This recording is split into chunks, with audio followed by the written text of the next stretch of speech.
আমি যেভাবে নামাজ পড়ার জন্য বলেছি, যেভাবে আমি গোলামি করেছি, যেভাবে আল্লাহ দাসত্ব করেছি, সেভাবে তোমরা নামাজ পড়ো, আল্লাহর গোলামি করো।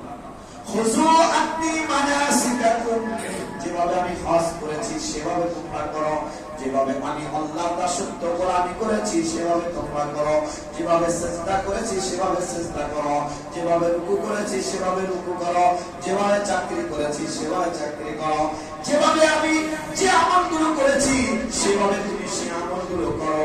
আমি নবী আলাইহিস সালাতু ওয়াস সালাম তোমার জন্য আমল কিভাবে করা লাগবে এটা আমি দেখায় দিছি। নবী হচ্ছেন আমাদের জন্য আমল করার সার্টিফিকেট। নবী হচ্ছেন আমাদের জন্য আমল কিভাবে করতে হবে এটা বাস্তব নমুনা। আল্লাহ রাসূল সাল্লাল্লাহু আলাইহি ওয়াসাল্লাম যেভাবে আমাদেরকে আমল করার জন্য বলেছেন সেভাবেই করতে হবে, বাহিরে কোনো কাজ করা যাবে না। এজন্য বলা হয়েছে আল্লাহর হুকুমগুলো প্রত্যেকটা হুকুম আমার পালন করতে হবে রাসূলুল্লাহ সাল্লাল্লাহু আলাইহি ওয়াসাল্লামের সুন্নাত মানা। আমার নামাজের ভিতরে সুন্নাত আছে, আছে কি না?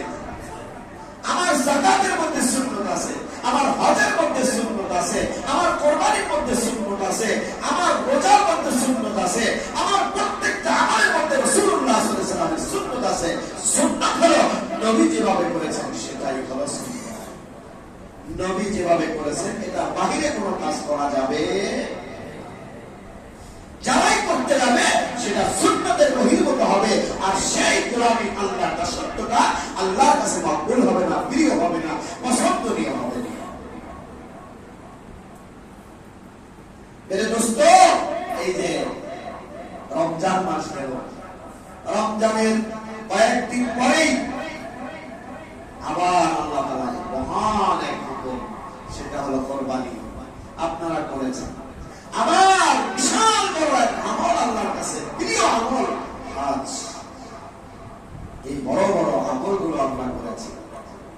এখন ইবলিস আমাদের পিছনে লেগে আছে এই আমলগুলো কিভাবে নষ্ট করবে। কারণ আপনারা কুরবানি করে, আপনারা ঈদের সালাত আদায় করে, আপনারা হজ করে, আপনারা আমল করে, রমজানের রোজা রেখে আমলকে ভারী করে ফেলেছেন। এটা আল্লাহর কাছে বড় প্রিয়, কিন্তু আমাদের পিছনে উল্লু পোকা লাগে আছে। ইবলিস চায় না আমাদের আমলগুলো ভারী হোক, আমাদের আমলগুলো আল্লাহর কাছে পছন্দনীয় হোক, আমাদের আমল বেশি হোক, এটা চায় না।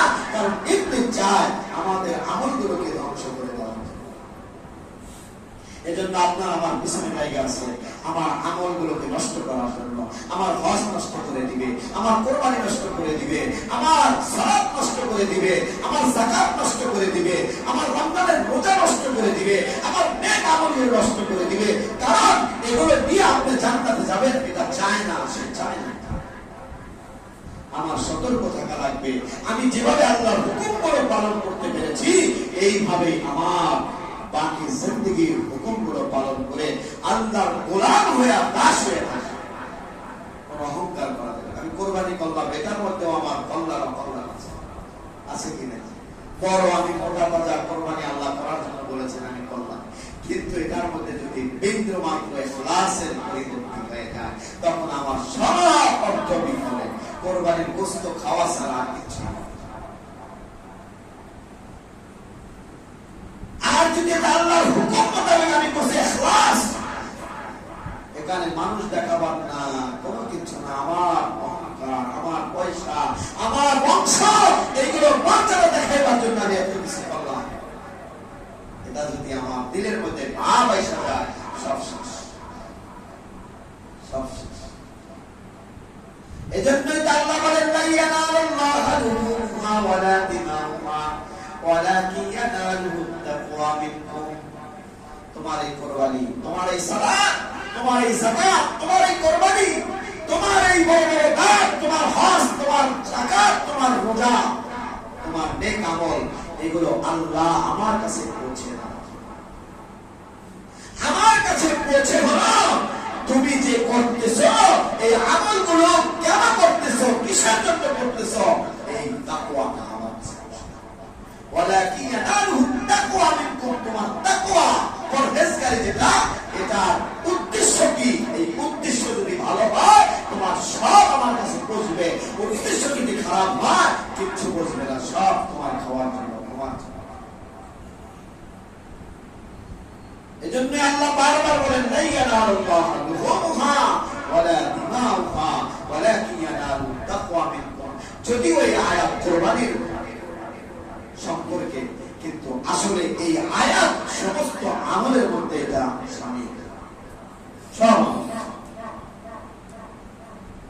যদি আমার প্রত্যেকটা আমলের মধ্যে ইখলাস থাকে তখন সেই আমল আল্লাহর কাছে কবুল মকবুল। আর যদি ইখলাস না থাকে সব আমল বেকার। ইখলাস ওয়ালা আমল করা দরকার।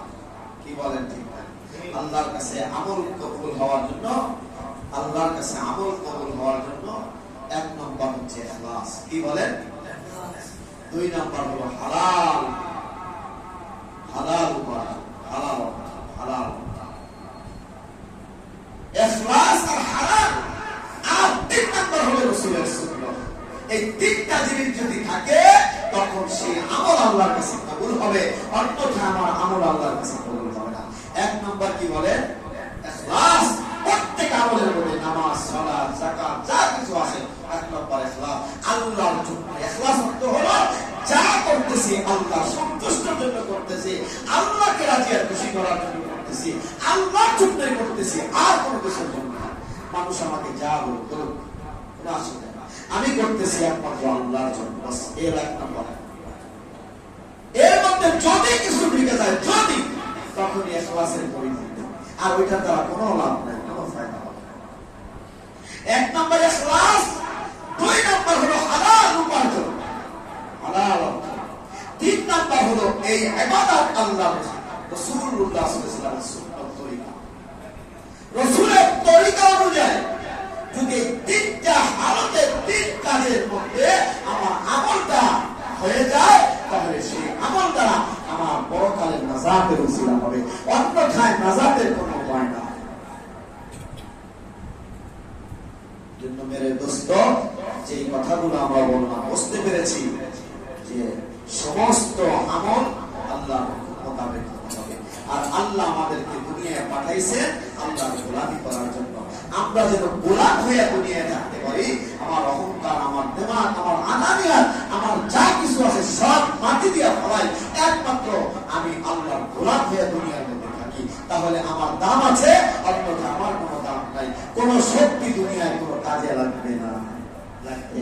আজকে আপনি বড় শক্তিশালী মানুষ, কালকে আপনি একেবারে মানুষের কাছে ধর্ণা করতে।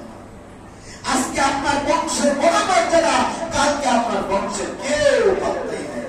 আজকে আপনি মন্ত্রী, কালকে আপনি ফকির। ঠিক না বেটি? আজ আপনার কাম আমার। এজন্য দোস্ত, আল্লাহর হুকুম মোতাবেক যদি আপনার আমি চলতে পারি, নিজেকে মাটি বানায় চলতে পারি, মাটির সাথে বিলীন করে দিতে পারি, আমার সব দান একমাত্র আল্লাহ আমার সব, আল্লাহ আমার সব, আল্লাহ আমার সব, তাহলে আল্লাহ আপনাকে দুনিয়া ইজ্জতের পাত্র বানায় দিবে। মৃত্যুর পর আপনার সফলতা আসবে, আল্লাহ আপনাকে জান্নাত দান করে দিবেন। না তো এই দুনিয়ার অহংকার, দেমাগ, এই কিবাদ, এই শেখায়েত, এই খারাপি আপনার আমলকে চালায়া পড়ায়া বর্ষ করে দিবে, আল্লাহ থেকে জুদা করে দিবে, জান্নাত থেকে জুদা করে দিবে।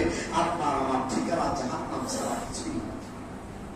এজন্য মেরে দোস্ত, যেই কদিন আল্লাহ আমাদেরকে বাঁচায় রাখেন, আমরা যেন আল্লাহর হুকুম আর রাসূলের তরিকা অনুযায়ী চলতে পারি, আল্লাহর গোলামি করে যেতে পারি। তাহলে আজ আছি কাল নাই, একটা মিনিটের কোনো গ্যারান্টি নাই। দেখে গেল মোহাম্মদ আলী ভাই, আমাদের মোহাম্মদ আলী মুন্সি সাহেব যাওয়ার সময় আমার সাথে মোলাকাত করলেন, আমার কাছে দোয়া চাইলেন, আমি দোয়া করলাম। আল্লাহর বান্দাকে আর আইসা কি বলেন? ঠিক না? আছে দুনিয়া আসবে, কোনদিন আসবে এরকম ভাবে আজকে আমি আছি কালকে নাই, এটাই দুনিয়ার অবস্থা। ঠিক না? সব চলে যায়। এজন্য ভাই আমরা মাটি হয়ে যাই, সকলে আল্লাহর গোলাম হয়ে যাই। আল্লাহ তাআলা আল্লাহর গোলাম হয়ে দুনিয়া থেকে ঈমান নিয়ে আমল নিয়ে কবরে যাওয়ার তৌফিক দান করেন। যে কথাগুলো শুনলাম বললাম আমল করার তৌফিক দান করেন। আমিন। ওয়া আখিরু দাওয়ানা